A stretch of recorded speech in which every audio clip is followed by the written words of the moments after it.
мои скопјани, оваа година заради пандемијата се собираме во символичен мал број за да одбележиме 57 години од катастрофалниот земјотрес во 1963 година, кој што целосно го смени животот на нашиот град, да се потсетиме на 1070 жртви кои што ги оставија своите соништа под урнатините, но и да се потсетиме да заблагодариме на 87 држави кои што несебично помогнаа во обновата на нашиот град. Токму недалеко од ова место, на 100 метра од тука, преку гласот на новинарот Јован Поповски, беше испратена до светот првата вест за скопскиот земјотрес и набргу оваа вест станува главна тема во сите тогашни светски медиуми. Уште првите денови светската солидарност се покажува на дело. Од сите страни на светот пристигнуваат донации од медицински средства, крв, храна, вода, како и војници и машинерија за расчистување на урнатините.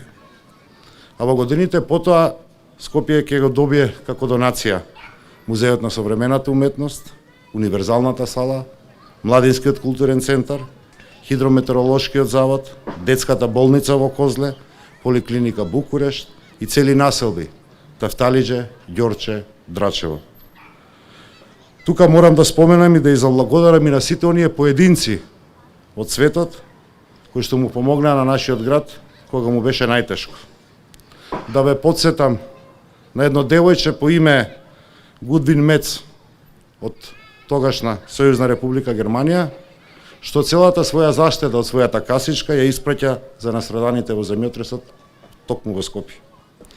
Или младата јапонска студентка Еико Музеки, која што го донирала својот дијамантски прстен, кој што бил семено наследство генерации и генерации предходно, со цел да помогне на нашиот град.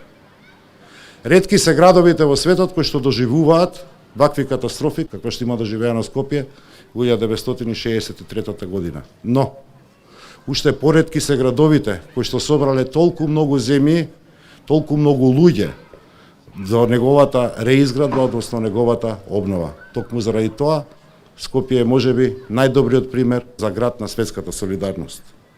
И токму заради таа светска солидарност, ние го имаме овдека во нашиот град, светот во мало.